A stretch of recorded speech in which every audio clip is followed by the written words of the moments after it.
antes de la pausa y todo lo que ha ocurrido durante esta semana, ya desde la semana pasada, cuando según el CENAMI el termómetro en el centro paceño llegó a 26.9 grados centígrados. Indudablemente las altas temperaturas y el calentamiento global son un hecho indiscutible. No solo es una cuestión de sensaciones, sino que las series históricas de temperaturas que manejan los meteorólogos nos señalan bien claramente que la ola de calor que estamos sufriendo no tiene precedentes. Quiero agradecer a Roger Carvajal, docente, investigador emérito, CELADIS UNSA, por acompañarnos esta noche. Gracias, estimado Roger, por venir. Un gusto, Jimena, estar otra vez en el programa. Este tema de la ola de calor, el calentamiento global, esta relación muy estrecha y que de pronto sirve este momento no solo para decir qué calor, superamos temperaturas o no, sino amerita una profunda reflexión de cuánto estamos haciendo y de cuánto somos responsables nosotros. Sí, es un tema que hay que agarrarlo con mucho cuidado porque se han generado algunos mitos que la gente pudiera despistarla en su apreciación. Por ejemplo, se dice que el calentamiento global es un tema general a nivel mundial y que nosotros no tendríamos mucho que ver, cuando en realidad ya se ha reconocido que existen impactos locales, pero también causas locales. Y en el caso de Bolivia hay causas locales muy severas. Interesantemente, como la gente sabe, el cambio climático ocurre por la acumulación de gases de efecto invernadero en la estratosfera, que son los que impiden que salga la temperatura que ha entrado por el sol, ¿no? Es decir, esos gases siempre han existido, porque si no existieran se enfriaría la Tierra. Entonces, gases existen en cierta proporción y hacen que la Tierra se mantenga en un promedio de 15 grados centígrados para la vida, ¿no? Pero si se acumula demasiado gas de efecto invernadero, no sale el calor, la radiación, sobre todo la infrarroja, se queda adentro y empieza a aumentar la temperatura. Y hay los cambios que estamos viendo ahora. Si se siguen aumentando los gases de efecto invernadero, eso va a continuar y si podemos sobrepasar un nivel después que ya no sea reversible. Y en eso estamos justamente estos años. Pero uno diría, bueno, ¿y Bolivia qué tanto tiene que ver? Interesantemente, la estadística, sobre todo hay un grupo que se llama EDGAR de la Unión Europea, dice que Bolivia está entre el segundo y el tercer mayor país emisor de gases de efecto invernadero per cápita. Y eso es algo realmente muy llamativo. ¿Cómo es posible que Bolivia, no teniendo ninguna industria, no teniendo prácticamente nada que ver aparentemente, esté entre los emisores más grandes? Eso per cápita, porque somos pocos. Pero si hacemos en bulk, o sea, en total, China está primero, nosotros estamos en el puesto 16, detrás de México. México tiene 110 millones de habitantes y una industria muy poderosa, nosotros no tenemos ninguna, somos 10 millones y estamos después de México.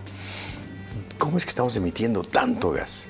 Bueno, lo que es importante es que Bolivia es campeón mundial en quema y tala de sus bosques. Y ahí es donde viene la mayor cantidad. Es como tener un invernadero, cualquiera tiene un invernadero en la casa, y una fogata dentro, ¿no? Entonces eso genera una cantidad de calor.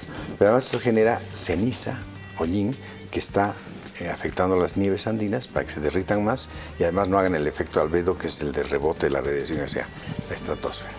Entonces estamos provocando nuestro propio calor, pero además contaminando el resto del mundo. Y otra cosa, la deforestación, que es masiva, 365.000 hectáreas anuales, Bolivia, el tercero mayor, provoca que el papel que tiene el bosque de enfriar el mundo, la Amazonía tiene uno de los papeles de enfriar el mundo, porque todo el mundo sabe que la evaporación del agua genera frío, es un fenómeno endergónico. Y la superficie de las hojas de la Amazonía, sumadas, es una superficie como de 20 veces el planeta, que evapora. Y esa evaporación es la que genera frío, que se traslada a muchos lugares, más allá del continente. Entonces tiene una responsabilidad. Pero si estamos deforestando la Amazonía, ese frío ya no está existiendo y además al deforestar no hay quien capture el CO2, por lo tanto el CO2 se acumula en la estratosfera y aumenta el calor. Entonces tenemos mucha responsabilidad en el calentamiento global y sobre todo en los efectos locales, porque hay causas locales que están a nuestro cargo y no nos estamos dando cuenta, no hay políticas al respecto, al contrario, se está estimulando la deforestación, se está estimulando el aumento de la frontera agrícola, se está estimulando con los transgénicos que se haga más soya, más coca, etcétera, y eso va a traer a la larga este tema de calentamiento, pero además el otro gran tema, el tema del agua, que también hay que conversarlo, que es otro tema gigantesco. Bueno, Roger, a modo de introducción has tocado diferentes temáticas que las vamos a ir tocando puntualmente para poder digerir con mayor precisión todo lo que está ocurriendo. Uno, el tema de los chaqueos. Del total de los chaqueos, un porcentaje altísimo son quemas legales, autorizadas por la ABT. Con el visto bueno, y si comparamos la cantidad de territorio que tenemos, el 1.098.581 kilómetros cuadrados, y la cantidad de hectáreas quemadas, un amigo decía, somos un país de piromaniáticos. Sí, el año antepasado 75.000 focos de calor, casi igual que todo el sur del Brasil, que es donde más se quema. Es increíble. Entre bosques y pastos estamos quemando muchísimo, pero la gente dice, bueno, ¿por qué autorizan? Uno diría, bueno, ¿qué aquí está ocurriendo entre ellos? Los cultivadores quieren tener pastos, y quieren quemar chume, y quieren quemar bosque o diferentes tipos de vegetación, piden la autorización y se les da simplemente. O sea, ¿cuáles son los criterios? ¿Cuál es el manejo que debe haber? Claro, ¿cuál es el argumento para que se le dé? Que no, o sea, obviamente que se abona la tierra, que tiene ciertas propiedades, no pero hay otras posibilidades también. Es que no se abona la tierra. Eso son los argumentos que ellos manejan, ¿no? No, es un argumento que ellos creen. Sí. Pero la ciencia ha demostrado que ese carbón que se deposita ahí no es ningún tipo de abono. El abono viene por el nitrógeno que viene de los abonos reales, de los bioinsumos que hay que ponerle. El abono viene de la putrefacción de las plantas. Cuando se pudre eso, ese es el abono, no la planta quemada. La planta quemada por un tiempo dará un poco de carbono, pero el carbono acaso viene del suelo. El carbono viene del aire a la planta. Lo que viene del suelo es nitrógeno y minerales. Entonces, eso es ese argumento está a un lado. ¿Y por qué la ABT da? Porque ellos, a ver, si tienen una cantidad enorme de vegetación, que la cortan y la secan, o la meten fuego directamente donde está el creciendo. Dicen, bueno, ¿y qué vamos a hacer con esto? Necesitamos espacio para cultivar, o espacio para pastos, para ganado. En otros países, esa biomasa se la utiliza o en abonos o en fabricación de celulosa. Aquí no se hace absolutamente nada, simplemente se le mete fuego. Como no tienen alternativa ni ABT, ni se conoce de estos temas y la tecnología para ellos es un tema tabú, entonces solamente les queda autorizar, porque viene la presión, pues de todos modos van a quemar. Entonces autorizan como algo que además los grupos de chaqueo, que son cultivadores, presionan con sus comunidades y si no le hacen paro, etcétera, y la ABT, ¿cuál es el problema? Firma, ¿no? Pero no tiene soluciones, a eso me refiero. No tiene alternativas, decir, no, vamos a hacer esto o esto o este otro. ¿Cuánta celulosa quemamos al año? Miles de millones de toneladas, y para hacer papel bol y cartón bol importamos celulosa de Colombia. Es un absurdo. Tenía una fábrica de celulosa con todo eso. No sería la mejor la de ese material, pero sale celulosa. Por otro lado, los bioabonos, todo ese material puede volverse compostos. Nadie hace eso. Ese material puede volverse prensados para maderas. Hay una cantidad de tecnologías grandes, pero no se piensa en la tecnología, simplemente la solución fácil está ahí. Por eso es que quema, en la quema. Estamos ya manejando punto por punto, hemos hablado de la quema y los focos de calor que hay en el país. El tema de la ampliación de la frontera agrícola. Estamos talando árboles, primero, bajo el pretexto de seguridad alimentaria, la frontera agrícola, todos los pedidos que se hacen, especialmente desde el sector empresario, el agroempresario cruceño. Vamos primero por ahí, porque después vamos a ir a todo lo que está ocurriendo también en Yungas. Sí, conviene decir que el aumento de la frontera agrícola es algo planificado desde los empresarios, pero también desde el Estado. La cumbre agrícola que hubo hace 2 años prácticamente indujo a los empresarios a que aumenten la frontera agrícola de 3 millones que tenemos ahora a 8 o a 10 o a 13 de su meta final. Eso es a expensas de Amazonía. ¿Qué quiere decir esto? Que nosotros al deforestar aquello, porque ampliar frontera agrícola significa desmontar, vamos a quitar una enorme cantidad de territorio que produce agua. Pero pareciera que ese no es su interés, el agua no es su interés ni de los cultivadores ni el del gobierno. Entonces simplemente parece que el interés es generar ese recurso financiero que supuestamente se gana con la exportación de soya o de otras oleaginosas. Pero hay que ver que esa exportación no genera pues riqueza para el país porque no paga impuestos, simplemente es para un grupo empresarial que muchos de ellos son extranjeros, nos retornan el dinero para afuera. Entonces, abrir la frontera agrícola sin que eso signifique un ingreso neto, a expensas de Amazonía, es algo realmente que ya se ha cuestionado, y además haciendo perdonazos, ¿no? El perdonazo de los que han quemado, que debía haberse multado, no se les va a multar, y ese aumento de frontera agrícola ahora está aumentado con el tema de la caña, para el para el superetanol 92. Ahora, hay un tema ahí muy interesante. Depende de qué cuenca estemos hablando. Si estamos hablando de la cuenca amazónica, esto es grave, porque la Amazonía es la que provee el agua para los Andes, eso sabemos. Tal vez esto pudiera darse en el Chaco. El Chaco es una zona que tiene gran degradación de suelos. Si nosotros fertilizáramos el Chaco, y hay posibilidad de fertilizar ahora, y además hay agua debajo del Chaco, hay grandes acuíferos. El río Parapetí, tú lo conoces, se insume allá y se desaparece. Ahí está el agua ahí abajo. Y abajo hay mucha más que alimenta el acuífero Guaraní. Esa agua se la puede sacar porque en ese lugar hay una gran cantidad de viento, la zona de más viento de Bolivia para hacer energía eólica, y las famosas aerobombas que sacan agua y podemos fertilizar grandemente el Chaco. Y ahí sí hacer la ampliación de la frontera agrícola, pero además con cultivos que no necesariamente debieran ser transgénicos. ¿Y por qué no se ha hecho eso, Roger? Porque yo soy de Camiri, tengo 46 años y los 17 años que he vivido ahí, siempre hubo una época de tanta sequía que se morían los animales, que los atajados se secaban. Era un drama eterno y te estoy hablando de muchos años. Desde que yo era estudiante también se pensaba, el Chaco se va a secar. Entonces, plantear que en el Chaco se puede buscar agua. Eso lo hemos planteado en 2007 a este gobierno. Pero nadie oye. ¿Desde la universidad? ¿Desde la UNCE? Desde la universidad no, desde el Ministerio de Ciencia y Tecnología. Pero nadie oye, o sea, es como un diálogo de sordos. Todos los planteamientos, y lo que vamos a decir ya se han dicho, no hay esa visión de que las salidas son tecnológicas o científicas. Las salidas son políticas. Y la política responde siempre a intereses. Entonces, esa es la gran diferencia. Entonces, para este tipo de cosas, de la sequía, todo, existen grandes líneas de acción basadas en el conocimiento. Pero el conocimiento no es la herramienta para plantear políticas. La herramienta es el interés de grupos. Entonces, ahí es donde está la cosa.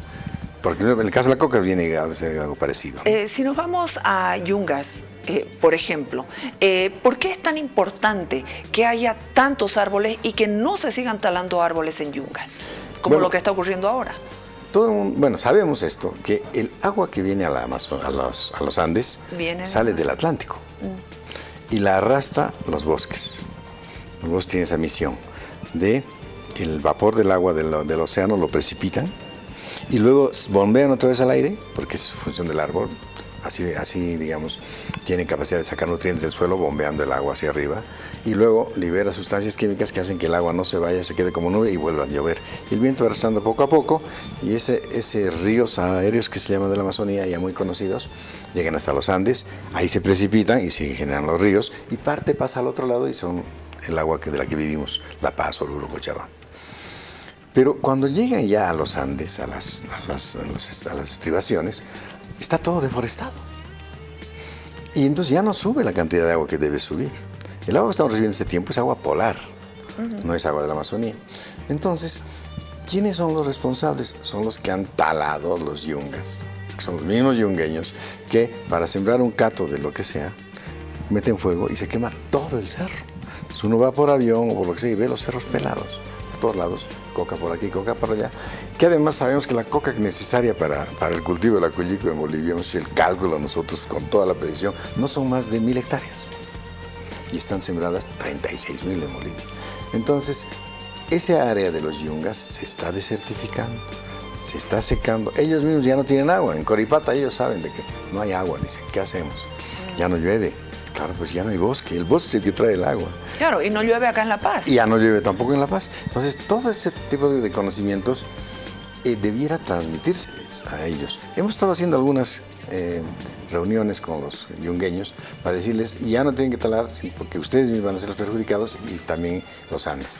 Ellos entienden, no es que sean gente perversa que quiera dañar, lo que pasa es que no hay conocimiento y su conocimiento ancestral realmente lo han dejado de lado, porque casi todos son migrantes también de otras regiones, entonces simplemente siembran coca porque les da buen resultado, pero la consecuencia no la están viendo.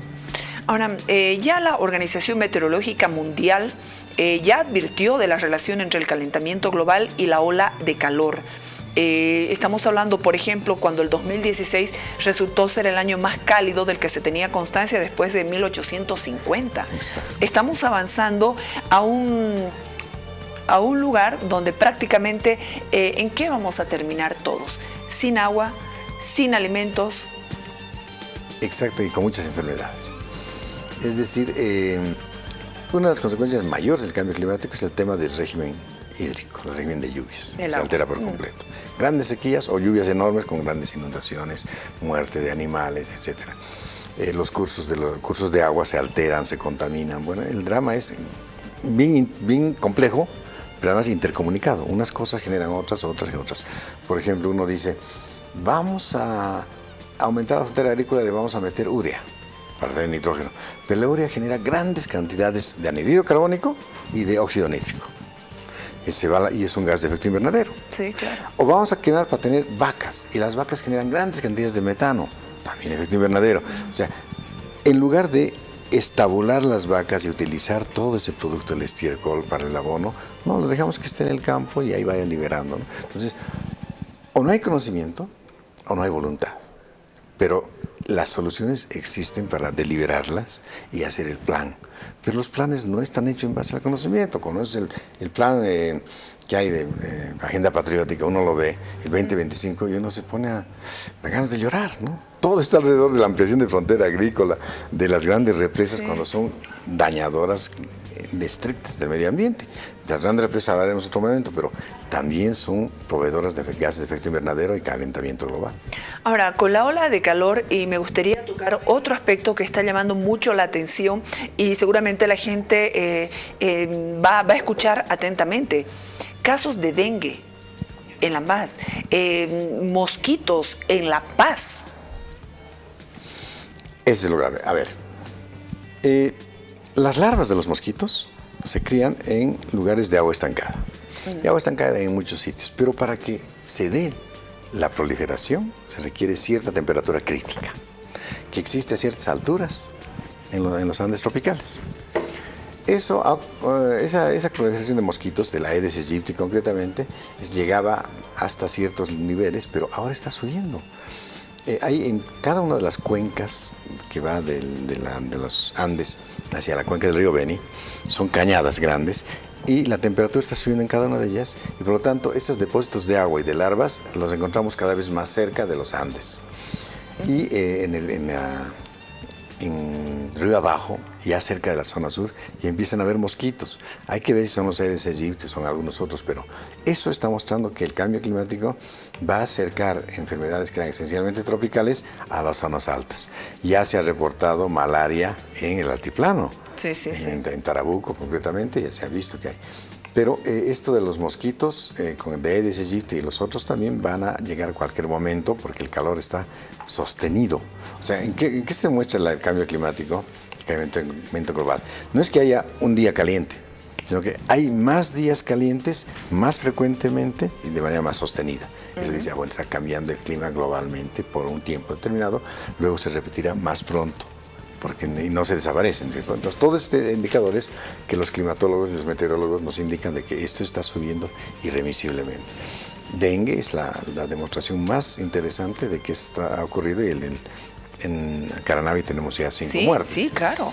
Y hay otros casos de dengue que no se reportan en las comunidades, porque no llegan a ir hacia las ciudades, y bueno, esto va a ir ocurriendo a lo largo de todo el subtrópico en los siguientes meses, ¿no? Ahora, por ejemplo, ¿qué pasa con todo lo que significa la mutación? Porque cada vez los mosquitos son más resistentes a ciertas temperaturas. Por favor, explícanos académicamente y producto de las investigaciones que han hecho desde la OMSA. Bueno, La temperatura crítica de proliferación de los huevos, de las larvas, es algo que se conoce y simplemente se asciende la temperatura en lugares más altos, eso va a ocurrir. Pero lo que va a ocurrir también es que el control de los mosquitos, que es ahora con pesticidas y muchos muy fuertes, derivados piretroides habitualmente, está ocurriendo que muchos están volviendo resistentes. Entonces, aparecen cepas de mosquitos resistentes a unos. Entonces se pone una cantidad de pesticidas, se puede inundar y afectar a la población, porque también afecta a la población, son venenos, y los mosquitos no se mueren. Hay que cambiar de pesticidas y hay que aumentar la dosis. Y todo eso es una guerra que la tenemos perdida contra los mosquitos, porque ellos proliferan y en cada proliferación hay una probabilidad de mutación contra diferentes cosas y una de ellas de resistencia al veneno. O sea, las proteínas que se alteran por el veneno ya no se alteran porque es otra proteína, ya ha mutado. Entonces eso va a ocurrir siempre. Es más, todas las instituciones que trabajan con pesticidas están alarmadas por el grado de resistencia de todos los insectos en el campo agrícola, en el campo ambiental, en el campo de la salud. Entonces, hay que considerar que existen otras soluciones que no son los químicos, que no son el envenenar a la gente y el medio ambiente. Es que cuando uno no... A ver, la plaga es consecuencia de la deforestación. Porque dentro del bosque existen reguladores que se comen las larvas de los mosquitos, se comen a los mosquitos, los peces, los batracios, todo está regulado.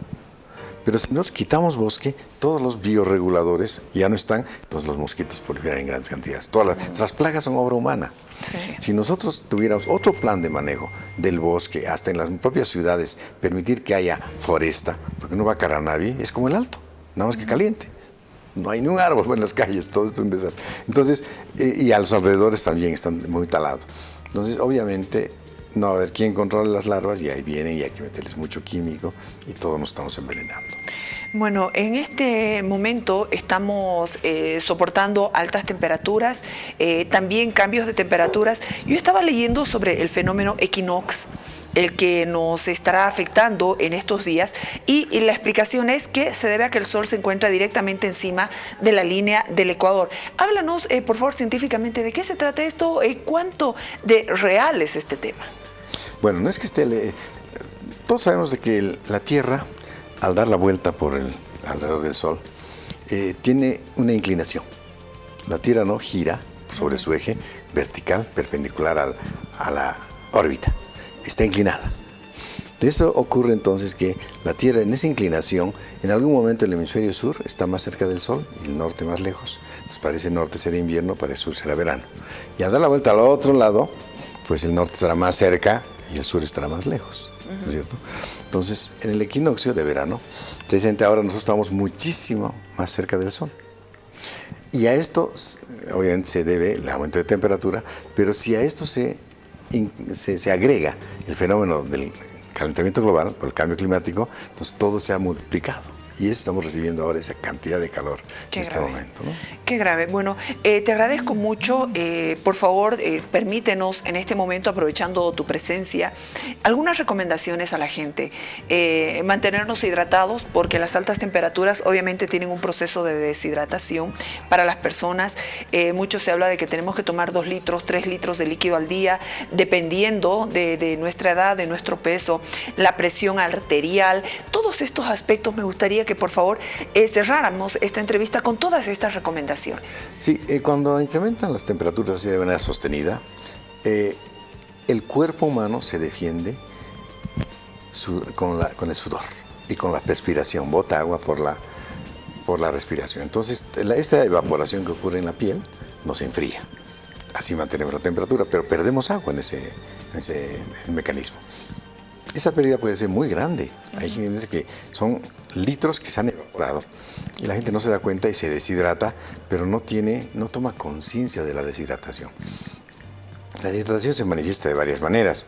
Por ejemplo, hay cansancio, hay cefalea, hay una sensación de que se perturba a la gente a la hora de entender las cosas. Hay un malestar. Bueno, la deshidratación tiene una serie de síntomas que hay que saberlos apreciar, pero independientemente de que esto ocurra, cuando ya sabe que la gente está sometida a temperaturas altas, tiene que rehidratarse.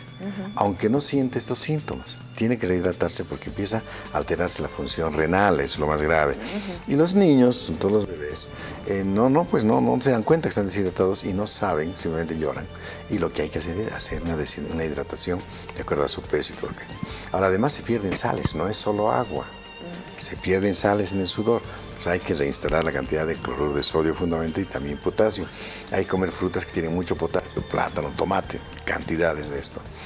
Y el agua debiera preferentemente, puede ser agua sola, pero si hay posibilidad de poner unos par de cucharas de sal por cada litro, es ideal. Y si lo hace con jugos de fruta, mejor, porque las frutas tienen todos los minerales. Yo recomiendo siempre a la gente que 2 litros es el normal que debe ingerir como diario. Además de lo que uno toma como sopa, como té, como café. Pero agua, o sea, además de los jugos del tecito y de todo lo demás. No, el agua puede venir como jugo, como té, pero que sea líquido. Lo que pasa es que hay gente que dice que además de todas las sopas deben tomarse agua. No, es 2 litros que es lo que circula normalmente. Pero hay que hacerlo. Ahora hay gente que no siente sed. He visto que hay gente que siente malestar y todo, pero no tiene la sed. Entonces, a esa gente, no obstante que no sienta sed, hay que inducirla a que tome agua a pesar de no tener esa sensación de necesidad. He escuchado que no hay que comer mucha carne. ¿Es verdad eso? Sí, lo que pasa es que la carne en el metabolismo acelera demasiadas rutas metabólicas. Entonces, los nutriólogos sobre todo recomiendan no dedicar todo el aparato metabólico a la carne. Debieron más estar con el tema de las frutas, con los minerales, con las vitaminas que están de alguna manera acelerando este metabolismo, el metabolismo sano del cuerpo, ¿no? Entonces, tenga mucho cuidado las recomendaciones. En el caso de los niños, darle mucha agua. Hay casos en que uno no se da cuenta del golpe de calor que tienen los chicos o la deshidratación, terminan desmayándose. Sí, y hay que ver también y las que ojeras, el niño ¿no? esté con... a veces los envuelven demasiado aquí en la región andina.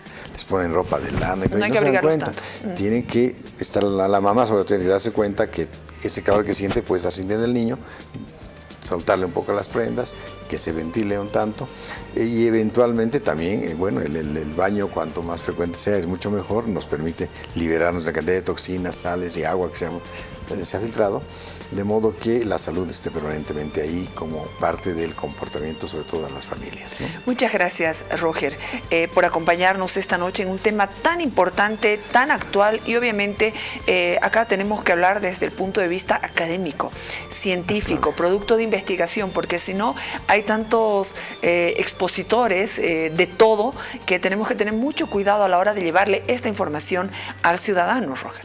Y claro, el canal universitario es el que más tiene que hacer eso en esa línea, ¿no? La especulación, la conjetura no es parte de su quehacer, sino bien el conocimiento. Muchísimas gracias. Roger Carvajal es docente, investigador emérito del CELADIS, de la universidad más importante del país, la UNSA. Bueno, nos vamos a ir a la